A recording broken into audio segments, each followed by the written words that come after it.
आज समस्त बौद्ध समाजाच्या वतीने संगमेश्वर तालुक्यातील सर्व समाज बांधव म्हणून या ठिकाणी असा भव्य असा मोर्चाचा आपण आयोजित केलेला आहे। याचं मुख्य कारण जे आहे, परभणी येथील जो अमानुष अत्याचार झाला, सोमनाथ सूर्यवंशी सारख्या तरुणाला बेदम मारहाण करण्यात आली आणि त्याचा निषेध म्हणून अखंड भारतभर त्याचे पडसाद उमटले आणि त्याचाच एक भाग म्हणून या ठिकाणी या आजच्या मोर्चाचं नियोजन आहे।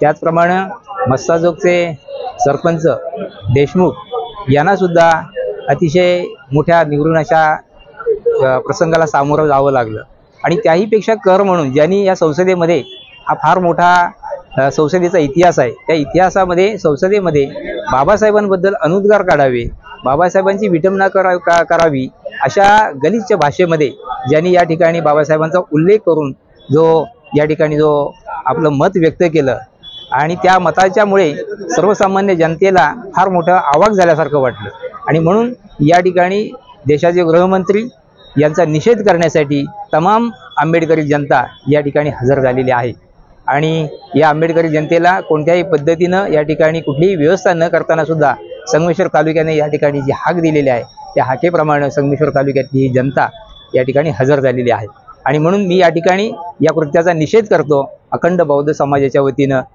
सर्वांच्या वतीने निषेध करतो। संगमेश्वर तालुका बौद्ध समाजाच्या वतीनं हा जन आक्रोश मोर्चा आयोजित केलेला होता। तर याचा उद्देश एवढाच आहे, आम्ही या ठिकाणी 3 गोष्टीचा खऱ्या अर्थाने निषेध करतो।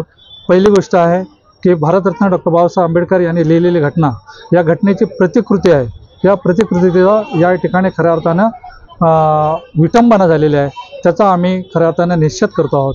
दुसरी महत्त्वाची गोष्ट आहे की सोमनाथ व्यंकट सूर्यवंशी हा 33 वर्षाचा आमचा तरुण मुलगा जो लॉचा अभ्यास करत होता, जो समाजसेवेचं काम करत होता, त्याला या ठिकाणी पोलीस कोठडीत घेऊन त्याचा खऱ्या अर्थाने या ठिकाणी निगरून हत्या करण्यात आली, मृत्यूमुखी तो पाडलेला आहे आणि म्हणून त्याचा पण पोलिसांचा खऱ्या अर्थाने या ठिकाणी आम्ही निषेध करत आहोत।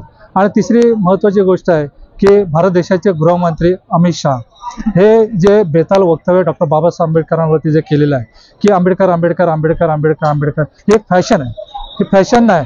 तर खऱ्या अर्थानं या ठिकाणी बाबासाहेब आंबेडकरांनी जे काम केलेलं आहे ते या देशाला योगदान जे दिलेलं आहे ते अनन्यसाधारण असं महत्त्वाचं योगदान दिलेलं आहे आणि म्हणून त्या गोष्टीला तोड नाही मित्र। नुसतं तुम्ही आंबेडकर आंबेडकर फॅशन बोलून काही उपयोग होणार नाही। रत्नागिरी 24 न्यूज चॅनलला आताच सबस्क्राइब करा आणि शेअर करायला विसरू नका।